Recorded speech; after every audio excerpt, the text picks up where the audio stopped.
हिंदी भाषा का top MCQ question review करेंगे। पहला प्रश्न है, मूल स्वर का सही उदाहरण कौन सा है। मूल स्वर में कौन कौन सा आता है। आ हो गया, ई हो गया, छोटा ई, छोटा ऊ और री ऋषि का। ये चारों जो है मूल स्वर में आता है। मूल स्वर या इसी को बोला जाता है ह्रस्व स्वर। ये जो इसमें चारों ऑप्शन में कहीं पे दिख रहा है, ये चारों में से कोई ए में नहीं है, बी में भी नहीं है और डी में भी नहीं है। तो सी में दिख रहा है री ऋषि वाला, तो इसका आंसर हो जाएगा ऑप्शन सी, री ऋषि वाला री। तो जो है मूल स्वर का सही उदाहरण कौन सा हो जाएगा इसमें, री वाला।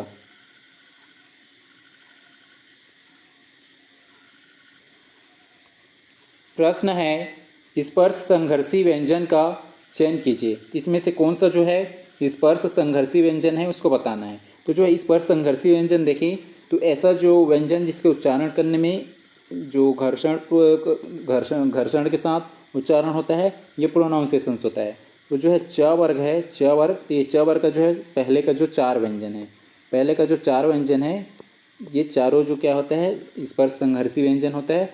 च हो गया, च चम्मच का, छ छतरी का और जा जहाज का और झा झंडे का। तो जो चार जो ये क्या है स्पर्श संघर्षी व्यंजन है, जो च वर्ग का है, च वर्ग का पहले चार, च चम्मच का हो गया, छतरी हो गया, जा जहाज का और झा झंडे का। तो इसमें से चारों में से कोई एक दिया है क्या, तो ए में नहीं है, सी में भी नहीं है, डी में नहीं है, बी में है। तो इसका आंसर हो जाएगा ऑप्शन बी, च चम्मच का। तो जो है स्पर्श संघर्षी व्यंजन का उदाहरण है, तो इसका आंसर हो जाएगा ऑप्शन बी।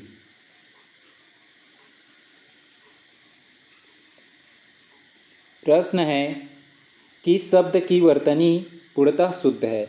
इसमें से कौन सा जो शब्द है उसकी वर्तनी जो है पूरी तरह से शुद्ध है, उसको छांटना है। ऑप्शन ए में दिया है ये अशुद्ध है, बी का भी, सी का भी। तो इसका आंसर हो जाएगा ऑप्शन डी, अहल्या।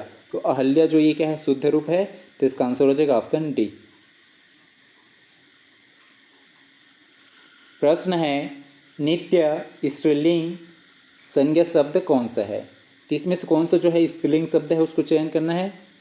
बी में दिया है ये कवि, कवि जो क्या है पुल्लिंग है, भेड़िया ये भी पुल्लिंग के लिए यूज होता है और गिदड़ ये भी पुल्लिंग के लिए यूज होता है। तो इसका आंसर हो जाएगा ऑप्शन ए। तो जो कोयल जो है ये क्या है स्त्रीलिंग शब्द है, तो इसका आंसर हो जाएगा ऑप्शन ए।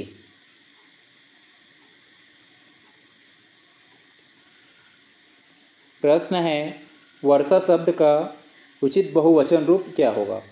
तो जो ये वर्षा शब्द है ये अपने आप में ही ये वर्षा जो है ये हमेशा ये एक ही वचन में होता है, एक ही वचन में होता है। और इसका बहुवचन रूप लिखेंगे भी ये क्या रहेगा, वर्षा ही रहेगा। वो जो है उचित बहुवचन रूप क्या होगा, तो इसका आंसर हो जाएगा ऑप्शन सी, वर्षा ही रहेगा ये।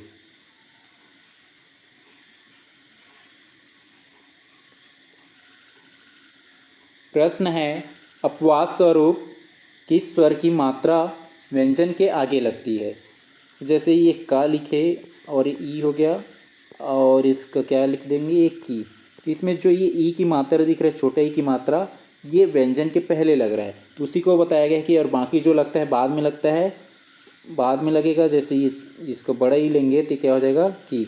ये अब जो व्यंजन के बाद लग रहा है, व्यंजन के बाद या व्यंजन के नीचे या व्यंजन के ऊपर, तो यहाँ पे क्या बोलेगा अपवाद स्वरूप जो है किस स्वर की जो मात्रा है व्यंजन के आगे या पहले लगता है। ई क्या लगता है, तो इसका आंसर हो जाएगा ऑप्शन है ई, छोटा ई।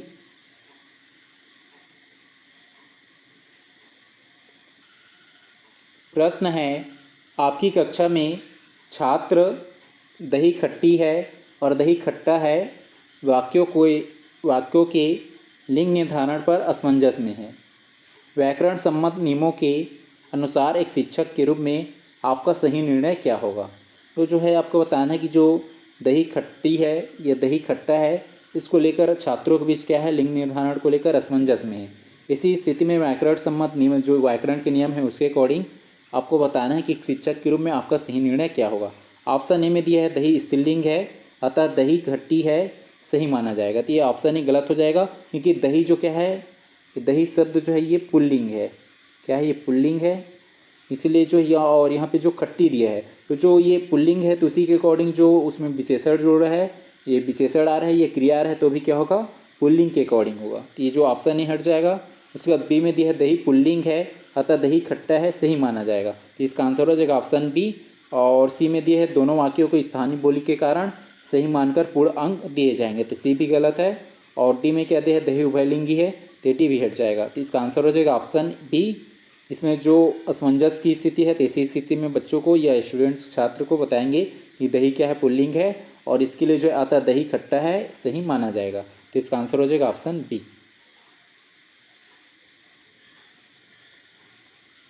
प्रश्न है, वर्णों के संदर्भ में सही कथनों का चयन कीजिए।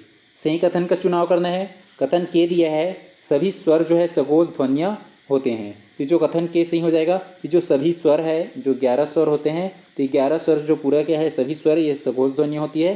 तो जो कथन के सही हो जाएगा। जिसमें के नहीं है उसको हटा देंगे। ऑप्शन बी में नहीं है तो ऑप्शन बी हट जाएगा।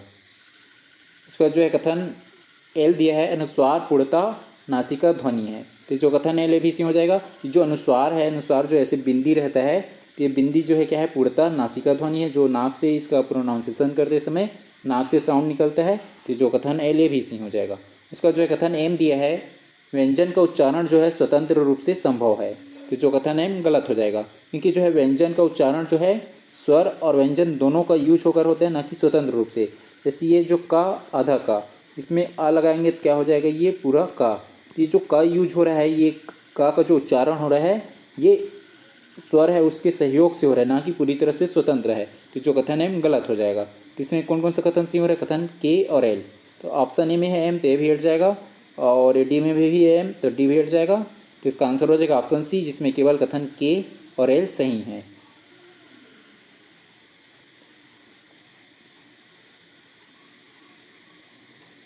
प्रश्न है, लिंग और वचन के नियमों पर सही कथनों पर विचार कीजिए। तो जो है लिंग और वचन संबंधित जो नियम है उस पर सही कथनों का चयन करना है। कथन के दिया है भाववाचक संज्ञाएं सदैव बहुवचन में प्रयुक्त होती है। तो जो कथन के गलत हो जाएगा, क्योंकि जो है भाववाचक संज्ञाएं हो गए, भाववाचक जो संज्ञा है, जैसे हो गया बुढ़ापा हो गया, या प्रेम हो गया, बुढ़ापा, प्रेम, क्रोध, ये जो भाववाचक संज्ञा है, ये हमेशा ये बहुवचन में प्रयोग नहीं होता है। किस में होता है, ये एक वचन में प्रयुक्त होता है। इसलिए जो कथन के गलत हो जाएगा, क्योंकि जो है भाववाचक संज्ञा जैसे बुढ़ापा हो गया, प्रेम हो गया, क्रोध हो गया, ये सभी जो भाववाचक संज्ञाएं हमेशा ये एक वचन में प्रयुक्त होता है, ना कि बहुवचन में। तो जो कथन के गलत हो जाएगा, जिसमें के है उसको हटा देंगे। ऑप्शन बी में है, सी में भी है, डी में भी है, तो बी सी डी हट जाएगा। इसका जो है कथन एल दिया है आदर प्रकट करने के लिए, जो आदर है इसको प्रकट करने के लिए एक वचन के स्थान पर बहुवचन का प्रयोग होता है। जैसे पिताजी आए हैं, या पिताजी आए हैं, तो यहाँ पे आए हैं जो क्या हो रहा है, यहाँ पे ये मतलब जो है बहुवचन प्रयोग हो रहा है। तो उसी बात को बताया जा रहा है कि जो आदर जैसे जो रिस्पेक्टेड जो शब्द प्रयोग कर रहे हैं या आदर प्रकट करने के लिए एक वचन के स्थान पर बहुवचन का प्रयोग होता है, यह प्रयोग होता है। तो जो कथन है ये सही है। इसका जो कथन एम दिया है दिनों और महीनों के नाम पर यह नाम प्रायः पुल्लिंग होते हैं। तो जो कथन एम में भी सही हो जाएगा। दिन जैसे हो गए सोमवार, मंगलवार, जितने भी जो दिन है, और महीने का नाम हो गया जनवरी, फरवरी, ये सब क्या होता है कि नाम जो प्रायः पुल्लिंग होते हैं। तो जो कथन एम ये भी सही हो जाएगा। इसमें कथन एल और एम सही है, तो इसका आंसर हो जाएगा ऑप्शन ए, इसमें केवल कथन एल और एम सही है।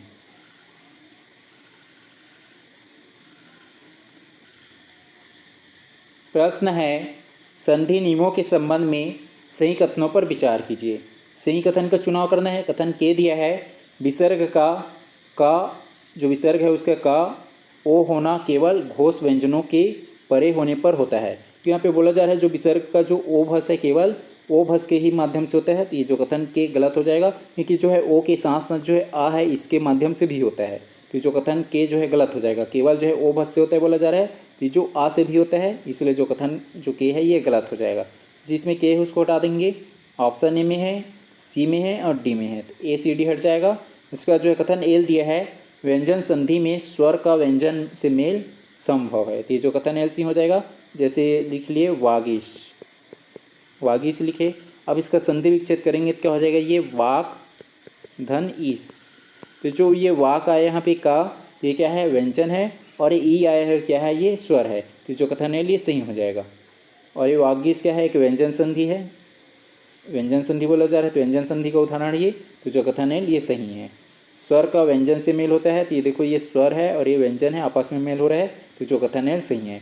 उसका जो है कथन एम दिया है, यड़ संधि में ई और ई जो है, ई छोटा ई हो गया और बड़ा ई हो गया, इन दोनों का परिवर्तन जो है य में होता है, तो जो कथन एम ये सही हो जाएगा कि जो यड़ संधि में जो छोटा ई और बड़ा ई दोनों का जो है परिवर्तन य के रूप में होता है, तो जो कथन एम ये सही है। तो इसमें कौन कौन सा कथन सही हो रहा है, कथन एल और एम। एल एम किस में दी है, ऑप्शन बी में, तो इसका आंसर हो जाएगा ऑप्शन बी, जिसमें केवल कथन एल और एम सही है। प्रश्न है, सूची 1 को सूची 2 से सही मिलान कीजिए। तो सही सुमेलित करना है। सूची 1 में दिया गया है ये वर्ड और सूची 2 में दिया है उसका उदाहरण। जैसे दिया है ए दंत्य वर्ण, तो दंत्य वर्ण में जो है कौन सा आ जाएगा, त वर्ग। तो त वर्ग में जितने भी वर्ड आएगा वो सब किसका उदाहरण हो जाएगा, ये दंत्य वर्ण का। ए का हो जाएगा टू, ए का टू। उसके बाद बी में दिया है मूर्धन्य वर्ण, तो मूर्धन्य वर्ण में कौन सा आ जाएगा, जिसका प्रोनाउंसिएशन जो है ये कंठ, कंठ के से ऊपर क्या होता है तालु, तालु से ऊपर जो होता है मूर्धन्य। तो मूर्धन्य का उच्चारण जो है टा में, तो ये टा वर्ग किस में आ जाएगा, ये मूर्धन्य वर्ण का एग्जाम्पल हो जाएगा। तो ये वी का हो जाएगा 1, बी का 1।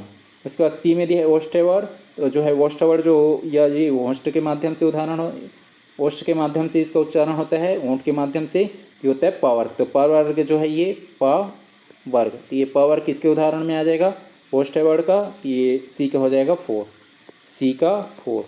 उसके बाद जो है डी में दिया है कंठे वर्ण, कंठे वर्ण मतलब कंठ से प्रोनाउंसिएशन होगा, ये कंठ से उच्चारण होगा, तो ये क वर्ग आता है कंठ जो कंठे वर्ण के उदाहरण में। तो ये डी का हो जाएगा 3, डी का 3। ए का 2, ए का 2 जो है ऑप्शन बी में नहीं है और सी में भी नहीं है, डी में नहीं है, ये ऑप्शन ए बस में है। तो इसका आंसर हो जाएगा ऑप्शन ए का हो जाएगा 2, उसके बाद बी का 1, सी का 4 और डी का 3। तो इसका आंसर हो जाएगा ऑप्शन ए। प्रश्न है, संधि के प्रकार और उदाहरण का सही मिलान कीजिए। तो इसमें संधि का प्रकार दिया है, जैसे सूची 1 में संधि का प्रकार है और सूची 2 में उसका उदाहरण या एग्जाम्पल दिया गया है। ये एग्जाम्पल को देखेंगे, पहला महर्षि दिया है, तो महर्षि का संधि विच्छेद करेंगे क्या हो जाएगा, ये महाधन ऋषि, महाधन ऋषि हो गया। उसके बाद जो ये सदैव दिया है, सदैव का क्या हो जाएगा, सदा धन एव, सदा धन ये हो जाएगा, ये हो जाएगा सदैव। उसके बाद जो नयन दिया है, तो ना धन अन क्या हो जाएगा, नयन, ना धन नयन हो जाएगा। और उसके बाद जो है ये कपीस, तो कपीस का संधि विच्छेद क्या हो जाएगा, कपी छोटा ई हो जाएगा, धन ईस, कपी धन ईस। तो यहाँ पे जो है ये छोटा और ये बड़ा ई मिलकर क्या बना रहे हैं, यहाँ पे बड़ा ई बना रहे हैं, तो किसका उदाहरण हो जाएगा, दीर्घ संधि का उदाहरण, ये एक का हो जाएगा 4। उसके बाद जो है गुण संधि, तो गुण संधि में क्या आ जाएगा, गुण स्वर संधि में का उदाहरण ये महाधन ऋषि, तो ये महर्षि किसके उदाहरण में आ जाएगा, गुण संधि के उदाहरण में, तो वी का हो जाएगा 1, बी का 1।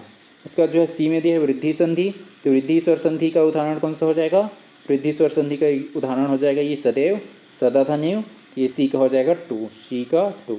उसका डी में दिया अयाधि संधि, अयाधि स्वर संधि, तो अयाधि स्वर संधि का उदाहरण क्या हो जाएगा, ये नयन, तो डी का हो जाएगा 3, नयन।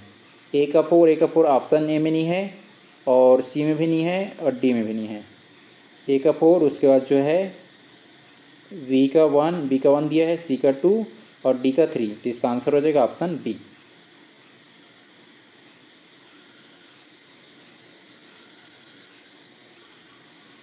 प्रश्न है, लिंग परिवर्तन के आधार पर सही सुमेलित कीजिए या सही मिलान कीजिए। सूची 1 में उदाहरण दिए गए और जो है ये सूची 1 में जैसे स्त्रीलिंग पुल्लिंग दिया गया है, वैसे ही सूची 2 में ये पूरा सभी, तो ठाकुर, कवि, नेता, विद्वान, ये सभी जो है पुल्लिंग रूप है। कौन सा रूप है, ये पुल्लिंग है।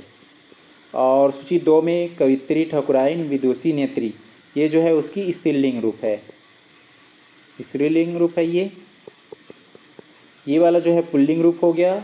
और सूची 1 में पुल्लिंग रूप दिया गया है और सूची 2 में स्त्रीलिंग रूप दिया है, सही सुमेलित करना है। तो ठाकुर का जो पुल्लिंग क्या हो जाएगा, ये सॉरी ठाकुर जो पुल्लिंग है, तो इसका जो है स्त्रीलिंग क्या हो जाएगा, ठकुराइन, क्योंकि इसमें दिया ए का 2, ये ठकुराइन, ए का 2। उसके बाद जो है बी में दिया है कवि, तो कवि का जो है स्त्रीलिंग रूप क्या हो जाता है, कवित्री, तो वी का हो जाएगा 1, कवित्री। उसके बाद जो है सी में दिया है नेता, तो नेता का जो है स्त्रीलिंग रूप क्या हो जाएगा, नेत्री, तो तो ये सी का हो जाएगा 4 नेत्री, सी का 4। उसका जो है डी में दिया विद्वान, तो विद्वान का जो है स्त्रीलिंग रूप क्या होता है विदुषी, तो डी का हो जाएगा 3, डी का 3। ए का 2 जो है ऑप्शन ए में नहीं है और बी में भी नहीं है और डी में भी नहीं है, ऑप्शन सी में है, तो इसका आंसर हो जाएगा ऑप्शन सी, जिसमें ए का 2, बी का 1, सी का 4 और डी का 3, तो इसका आंसर हो जाएगा ऑप्शन सी।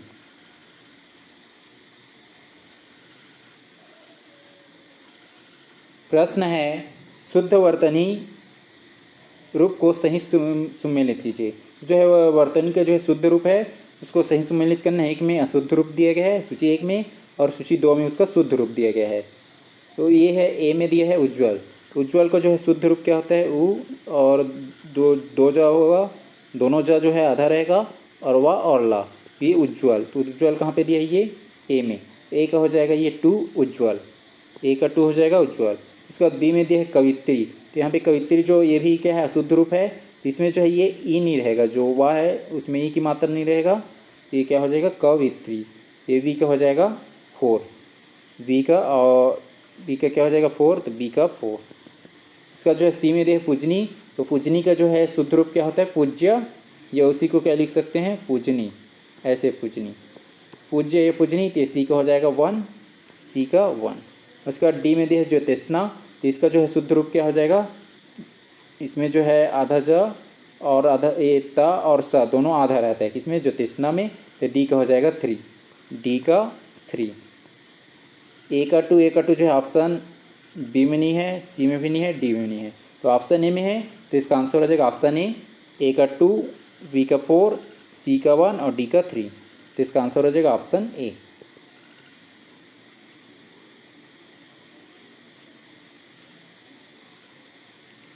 प्रश्न है उच्चारण स्थान के आधार पर वर्णों का भीतर से बाहर की ओर सही क्रम क्या है। भीतर से बाहर मतलब जो है कंठ से स्टार्ट होकर ओष्ठ की ओर, तो उच्चारण के स्थान पर इसको अरेंज करना है कि कंठ से लेकर ओष्ठ की ओर जो है कौन कौन सी जो आता है उसको। तो पहले नंबर पे क्या आ जाएगा इसमें, ये कंठे वाला, तो कंठे वाला जो है कंठे जो वर्ड है ये पहले होता है, कंठ से स्टार्ट होगा तो हो जाएगा क्यों पहले नंबर पे।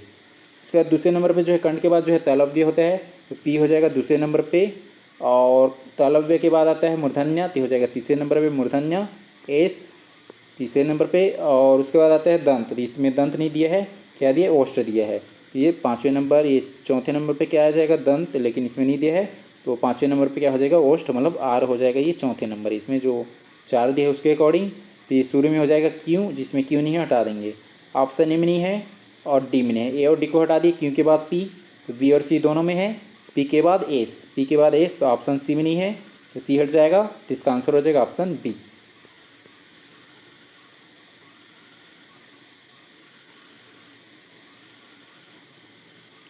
प्रश्न है प्रयत्न के आधार पर व्यंजनों के वर्गीकरण का वर्णमाला के अनुसार सही क्रम क्या है। तो व्यंजनों के जो वर्गीकरण है क्लासिफिकेशन है उसके आधार पर वर्णमाला के जो अनुसार वर्णमाला के अकॉर्डिंग अरेंज करना है, अनुसार सही क्रम क्या है। इसमें जो है सबसे पहले देखेंगे स्पर्श व्यंजन, तो जो ये स्पर्श व्यंजन है, स्पर्श व्यंजन ये जो का टोटल इसकी संख्या स्पर्श व्यंजन की संख्या कितना होता है 25, और एक क वर्ग से स्टार्ट होता है, क वर्ग मतलब जो है का खा गा घ, और ये जो एंड कहाँ पे होता है प वर्ग पे। ये जो स्पर्श व्यंजन है इसकी संख्या टोटल 25 होता है, कुल 25, और एक क वर्ग से स्टार्ट होता है और प वर्ग पे समाप्त होता है। तो जो यदि हम वर्णमाला पे देखेंगे तो सबसे पहले ये आपको जो है यही वाला दिखाई देगा कि स्पर्श व्यंजन हो जाएगा पहले नंबर पे वर्णमाला के अकॉर्डिंग, और उसके बाद जो है दूसरे नंबर पे क्या हो जाएगा ये अंतस्थ व्यंजन, अंतस्थ व्यंजन हो जाएगा दूसरे नंबर पे, और ये अंतस्थ व्यंजन में क्या आता है या हो गया, रा हो गया, ला हो गया और वा, या र ला वा, या रा ला वा, ये किस में आता है अंतस्थ व्यंजन में। तो इसमें जो वर्णमाला है उसमें देखेंगे तो उसके बाद ये वाला दिखाई देगा, तो हो जाएगा दूसरे नंबर पे अंतस्थ व्यंजन। अंतस्थ व्यंजन के बाद आता है उष्म व्यंजन, तो उष्म व्यंजन में कौन कौन सा आता है, सा शक्कर वाला हो गया, और सा षटकोण का, सा सपेरा का, और हा हलवाई का, सा श स और हा, ये चारों आता है किसमें ये उष्म व्यंजन में, ये हो जाएगा तीसरे नंबर पे। उसके बाद जो है लास्ट में आपको दिखाई देगा संयुक्त व्यंजन, जिसमें त्रा त्रिशूल का हो गया, छ छत्री का हो गया और ज्ञा ज्ञानी का। छ छतरी का, त्र त्रिशूल का और ज्ञा ज्ञानी का, और एक जो श्रम का ये भी आता है। तो इसमें ये वाला जो किसका हो जाएगा संयुक्त व्यंजन, तो हो जाएगा चौथे नंबर पे। शुरू में आ जाएगा स्पर्श व्यंजन क्यों, उसके बाद दूसरे नंबर पे अंतस्थ व्यंजन पी, और उसके बाद जो है उष्म व्यंजन तो हो जाएगा आर, और लास्ट में एस। शुरू में क्यों, तो जिसमें क्यों नहीं हटा देंगे, ऑप्शन बी में नहीं है और डी में नहीं है, बी और डी को हटा दिए। क्यों के बाद पी, की के बाद पी, तो ए और सी दोनों में है। पी के बाद आर, पी के बाद आर, तो ये सी में नहीं है, सी हट जाएगा। तो इसका आंसर हो जाएगा ऑप्शन ए, और फिर लास्ट में एस है, तो इसका आंसर हो जाएगा यहाँ पे ए।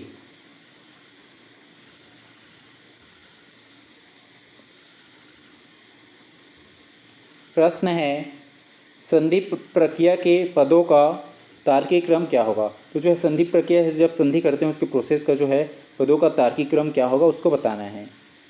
तो सबसे पहले क्या होता है, जो प्रथम पद का जो है अंतिम वर्ण, जैसे यहाँ पे संधि विच्छेद कर रहे हैं वागीस, वागीस का संधि विच्छेद कर रहेंगे, संधि प्रक्रिया कर रहे हैं, तो इसमें जो है वाक और धन ईस, तो जो ये प्रथम शब्द का अंतिम वर्ण क्या हो जाएगा, प्रथम शब्द जैसे वाक हो गया, इसका अंतिम वर्ण हो गया ये का, ये हो जाएगा पहले नंबर पे। उसके बाद जो क्या है द्वितीय शब्द का प्रथम वर्ण, द्वितीय शब्द कौन सा हो गया ईस, इसका प्रथम वर्ण ये हो जाएगा ई, ये हो जाएगा दूसरे नंबर पे। उसके बाद जो है क्या हुआ वर्णों का मेल विकार, वर्णों का मेल का विकार मतलब इनका विकार क्या हो रहा है यहाँ पे, ये जो इसमें जो आ की मात्रा नहीं है, केवल क्या है ई बस है, तो ये जो ऐड हो जा रहा है किसमें, जो आधा ये का है, आधा का, इसमें जो ई की मात्रा ऐड होकर क्या बना रहा है, ये गी बना रहा है गी। ये जो का है किस में चेंज हो गया, गा में, और ई की मात्रा क्या हो जाएगा, ये गी, तो वागीश हो गया ये, मतलब ये गी हो गया। तो उसी को बोला गया कि वर्णों का मेल का विकार, तो वर्णों का मेल का विकार हुआ यहाँ पे, विकार हो गया ये। अब फिर क्या बन जाएगा, नवीन शब्द मतलब वागीश बन जाएगा, तो हो जाएगा चौथे नंबर पे। और एक तीसरे नंबर पे शुरू में हो जाएगा पी, उसके बाद आर, और तीसरे नंबर पे एस, और लास्ट में हो जाएगा क्यों। शुरू में पी, जिसमें पी नहीं हटा देंगे, ऑप्शन बी में नहीं है और डी में नहीं है, बी और डी को हटा दिए। पी के बाद आर, पी के बाद आर, ए और सी दोनों में है, आर के बाद एस, तो ये बी ए में नहीं है तो ऑप्शन नहीं हट जाएगा, और एस के बाद क्यों, तो इसका आंसर हो जाएगा ऑप्शन सी।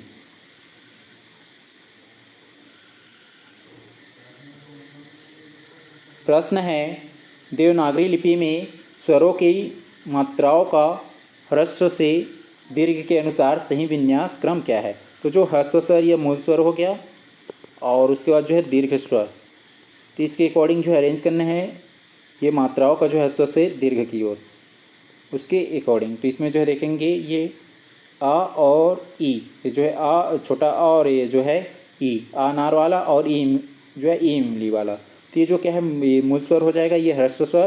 तो इसमें सबसे पहले कौन सा आ जाएगा, ये आ वाला, और उसके बाद दूसरे नंबर पे ई वाला, ये पहला हो जाएगा, ये दूसरा, और उसके बाद दीर्घ स्वर में जाएंगे। दीर्घ स्वर में ये आम वाला हो जाएगा, पहले आएगा आम वाला, और उसके बाद जो है ई ईक वाला, तो हो जाएगा ई ईक वाला दूसरे नंबर पे। तो इसमें जो है ये मूल से हम जो है क्या बोला जाएगा है, ह्रस्व से दीर्घ की ओर जा रहे हैं, तो हर्ष वाला ही हो जाएगा पहला दूसरा, और उसके बाद दीर्घ वाला जो है पहले पे क्या आ जाएगा, ये आ, तो हो जाएगा तीसरे नंबर पे, और ये हो जाएगा चौथे नंबर पे।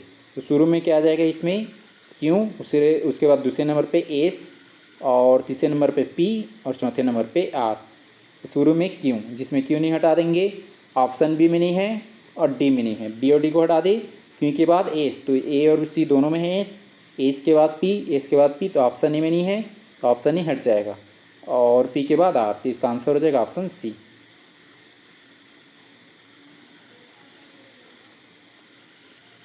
प्रश्न है कथन वाग्मय शब्द में व्यंजन संधि है।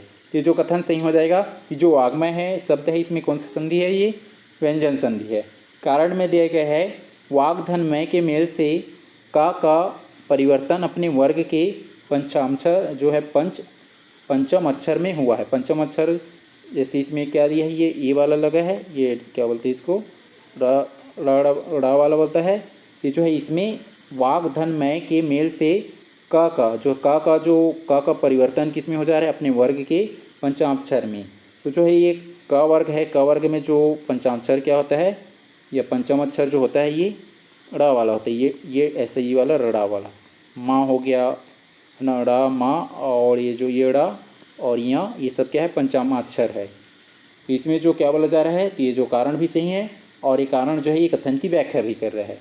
तो इसका आंसर हो जाएगा ऑप्शन ए, जिसमें एसर्शंस और रीजन दोनों सही हैं और ये रीजन जो है एसर्शन की सही व्याख्या करता है। प्रश्न है, कथन प्राण, दर्शन और आंसू शब्द सदैव बहुवचन में प्रयुक्त होते हैं। तो जो कथन सही हो जाएगा कि प्राण हो गया या दर्शन हो गया या आंसू शब्द ये हमेशा या सदैव क्या होते हैं, बहुवचन में प्रयुक्त होता है। कारण में दिया गया है ये शब्द वाक्य में प्रयोग किए जाने पर केवल स्त्रीलिंग का बोध कराते हैं। तो जो कारण गलत हो जाएगा, क्योंकि जो है प्राण, दर्शन और आंसू जो है ये स्त्रीलिंग शब्द नहीं है, क्या है, ये पुल्लिंग शब्द है। कौन सा शब्द है, ये पुल्लिंग है, पुल्लिंग शब्द है और ये हमेशा बहुवचन में यूज होता है या प्रयुक्त होता है। तो ये कारण गलत है लेकिन कथन सही है। कि इसमें दिया है, इसमें एसर्शंस गलत परंतु जो है कारण गलत, सॉरी ये एसर्शन सही है परंतु जो ये रीजन है ये कारण गलत है। तो इसका आंसर हो जाएगा ऑप्शन सी, जिसमें एसर्शंस या कथन सही है परंतु जो रीजन है, कारण है, वो गलत है।